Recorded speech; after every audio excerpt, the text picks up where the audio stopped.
안녕하세요, 여러분. 번개반도TV입니다. 최신 군사 소식과 분석, 지금 바로 시작합니다. 영상을 시청해주셔서 감사합니다. 북한은 이제 문제가 아닙니다. 한국이 만든 현무6는 일본 전역, 중국의 베이징과 상하이 그리고 러시아 극동까지 단숨에 타격할 수 있는 사거리 5000km급 전략 미사일입니다. 핵무기를 갖지 않고도 핵에만 먹는 억제력을 확보한 최초의 국가로 대한민국이 등극하는 순간입니다. 지금 세계가 한국을 두려워하는 이유가 여기에 있습니다. 최근인 2025년 여름 한국 언론에 실린 한 줄 제목이 전 세계의 시선을 사로잡았습니다. 사거리 무려 5000km라는 문장이었습니다. 한반도의 작은 영토에서 시작된 미사일 개발이 이제는 대륙간 탄도 미사일에 준하는 영역까지 거론되기 시작한 겁니다. 이미 현무5가 최대 9톤에 달하는 탄두로 세계에서 가장 강력한 재래식 미사일이라는 평가를 받았다고 국방일보는 전한 바 있습니다. 그러나 이제 그 후속 모델인 현무10가 거론되면서 단순히 북한을 겨냥한 무기를 넘어 아시아 전역을 뒤흔드는 전략 자산으로 주목받고 있습니다. 미국 군사 전문지 더 워조는 현무5의 체급은 이미 미니트맨 ICBM과 유사하다며 탄두를 줄일 경우 5000km급 사거리 확장이 가능하다고 분석했습니다. 한국의 미사일이 가진 전략적 의미가 단순한 국방을 넘어 새로운 균형을 만드는 순간이 찾아온 것입니다. 현무식의 등장은 단순한 무기 개발이 아니라 한국 안보 환경의 변화를 반영한 필연적 선택입니다. 좁은 국토와 수도권에 집중된 인구, 북한의 선제 타격 위협은 한국군에게 단순한 방어 이상의 능력을 요구했습니다. 현무사는 초중량 탄두라는 강점으로 근거리에서 압도적인 억제력을 보여줬지만 한반도를 벗어나 주변 국가에 맞서기에는 한계가 있었습니다. 그렇기에 현무6은 탄두를 줄이고 사거리를 크게 늘린 준대륙간 탄도미사일이라는 방향으로 나아갈 수밖에 없었습니다. 조선일보는 이를 두고 현무-6이 존재한다면 일본, 중국, 러시아는 물론 중앙아시아까지 타격권에 들어간다고 분석했습니다. 즉 한국의 전략 공간이 한반도와 동북아에서 아시아 전역으로 확장된다는 의미입니다. 이는 북한뿐 아니라 주변 강대국도 한국의 전략 계산을 무시할 수 없게 만드는 요인이 됩니다. 이러한 변화는 기술적 진보 덕분이기도 합니다. 로이터 통신은 한국이 고체 연료 기반 2단 추진체를 적용하면서 발사 즉흥성을 확보했다고 전했습니다. 액체 연료를 사용하는 중국의 일부 미사일과 달리 고체 연료는 연료 주입 시간이 필요 없어 언제든 즉각 발사할 수 있습니다. 발사 준비 과정에서 노출될 위험을 줄이는 동시에 선제 공격 억제력도 크게 강화되는 셈입니다. 또 하나의 중요한 의미는 산업적 기반입니다. 한겨레 신문에는 현무 시리즈의 국산화율이 95%를 넘었다고 보도했습니다. 이는 단순히 무기를 수입하는 나라에서 벗어나 자체 설계 제작 양산까지 가능한 단계에 올랐음을 보여줍니다. 한국이 독자적으로 기술을 확보했기 때문에 제재나 외부 압력에도 흔들리지 않고 꾸준히 전력을 강화할 수 있습니다.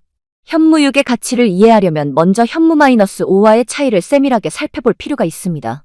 현무5는 한국이 지금까지 개발한 미사일 가운데 가장 강력한 파괴력을 가진 무기였습니다.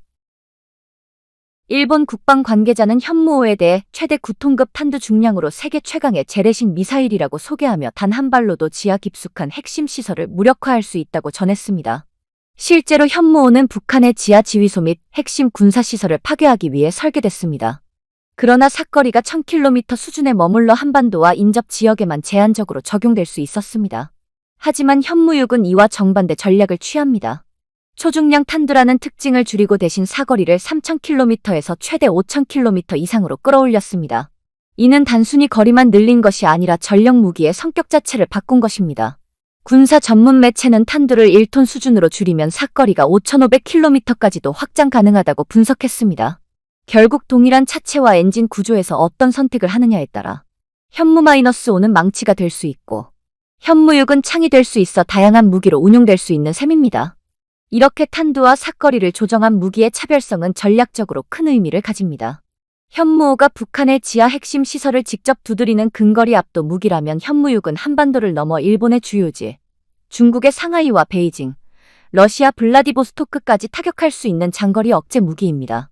이로써 한국은 단일 미사일 체계 안에서 전혀 다른 전략 효과를 동시에 얻게 됩니다.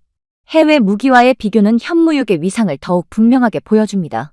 미국의 LGM-30 미니트맨은 사거리만 3000km 이상으로 지구 반대편까지 타격할 수 있는 대륙간 탄도미사일이지만 기본적으로 핵탄두 운용을 전제로 하고 있습니다.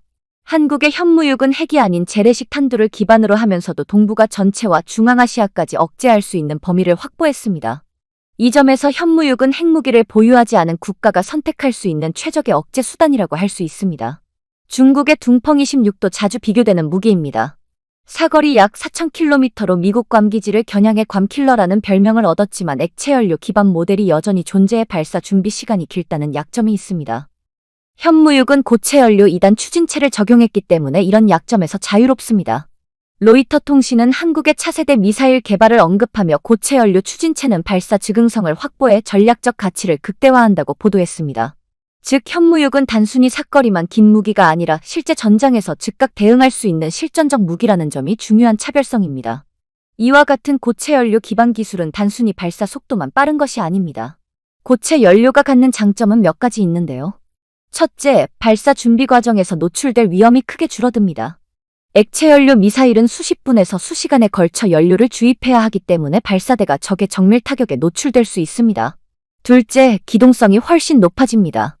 고체연료 미사일은 이동식 발사대에서 신속히 사격할 수 있어 기동 능력이 뛰어납니다. 셋째, 운영 유지 비용이 줄어듭니다. 액체연료보다 보관과 운용이 단순하기 때문에 장기적 유지 비용이 적게 듭니다. 그럼 이제 현무육과 한국의 다층 전략에서 어떤 위치를 차지하는지 살펴보겠습니다. 현재 한국군은 단거리에서 장거리까지 다양한 미사일을 보유하고 있습니다. 현무이와 KTSSM은 북한의 전술 목표를 정밀 타격하고 현무사는 중거리에서 전략시설을 겨냥합니다. 여기에 현무-5가 초중량 탄두로 지하시설을 무력화하고 현무육이 장거리 전략 타격을 담당한다면 한국은 사실상 모든 거리와 모든 표적을 아우르는 완벽한 미사일 스펙트럼을 확보하게 됩니다. 한겨레는 이를 두고 사거리별 전력을 모두 갖춘 풀스펙트럼 미사일 체계라고 설명했습니다. 이런 다층 구조는 북한뿐 아니라 일본, 중국, 러시아에게도 강력한 메시지를 전달합니다. 북한에게는 도발 즉시 전면 파괴라는 확실한 억제 효과를, 일본과 중국에게는 영토 깊숙한 곳까지 타격 가능이라는 전략적 압박을 가합니다. 러시아 극동 지역 군사 거점도 위협받을 수 있음을 보여줍니다. 이렇게 현무육은 단순히 군사적 억제를 넘어 외교적 협상에서도 강력한 카드로 작용합니다. 또한 현무육의 기술적 진보는 민간 분야와도 연결됩니다. 연합뉴스는 현무육의 고체 연료 2단 추진체가 군사뿐 아니라 한국형 우주발사체에도 응용될 수 있다고 보도했습니다. 실제로 한국형 발사체 누리호와 기술적으로 유사한 점이 많아 군사기술 축적이 민간 우주산업 발전으로 이어질 수 있다는 분석이 제기됩니다. 이는 국방과 우주산업을 동시에 성장시키는 이중 효과를 만들어냅니다. 여기에 더해 현무-6의 산업적 기반도 중요한 의미를 지닙니다. 한겨레는 현무 시리즈의 국산화율이 이미 95%를 넘어섰다고 보도했는데 이는 외부 압력에 흔들리지 않고 독자적으로 무기를 개발 양산할 수 있음을 보여줍니다. 방산 기술이 국제적으로 가장 엄격하게 통제되는 영역임을 고려하면 한국이 이 수준에 도달했다는 사실은 단순한 성취가 아니라 국가적 자산입니다. 즉 현무-6은 단순히 새로운 무기의 등장이 아니라 한국이 스스로 전략 균형을 바꿀 수 있는 역량을 갖추었다는 상징이자 선언입니다. 현무육의 존재는 단순히 한 나라가 새로운 무기를 만든 사건으로 그치지 않습니다. 그것은 한국이 동북아 전략 질서 속에서 더 이상 방어에만 머무는 국가가 아니라 스스로 전략 균형을 재편할 수 있는 능력을 갖춘 국가로 자리매김했다는 의미입니다. 현무-5가 초중량 탄두를 통해 근거리에서 압도적인 파괴력을 상징했다면 현무-6은 장거리 전략 타격 능력으로 외교와 군사 모두에서 억제력을 발휘하는 또 다른 축이 되었습니다. 두 무기가 함께 만들어내는 다층적 억제 구조는 북한에게는 도발 억제의 확실한 경고가 되고 중국과 일본에게는 한국의 전략적 공간을 무시할 수 없게 만드는 현실적 제약이 됩니다. 해외 군사 전문 매체도 이 변화를 눈여겨보고 있습니다. 글로벌 시큐리티 리뷰는 현무-6이 사거리 5,000km급으로 확장된다면 준 ICBM으로 분류될 수밖에 없다고 분석하며 한국이 재래식 무기만으로도 사실상 전략 무기 보유국의 위상에 올라섰다고 평가했습니다. 이는 한국이 핵무기를 보유하지 않고도 핵 억제에 준하는 억제력을 확보한 첫 번째 사례로 꼽힐 수 있습니다. 또한 연합뉴스가 지적했듯 고체 연료 기반의 2단 추진체는 단순히 군사적 대응력에만 국한되지 않습니다. 이 기술은 한국형 우주발사체 개발과 연결되며 국방을 넘어 우주산업과 미래기술 경쟁력 강화로 이어질 수 있습니다.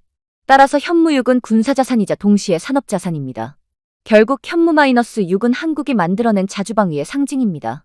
이 무기는 전쟁을 준비하는 무기가 아니라 전쟁을 억제하는 무기입니다.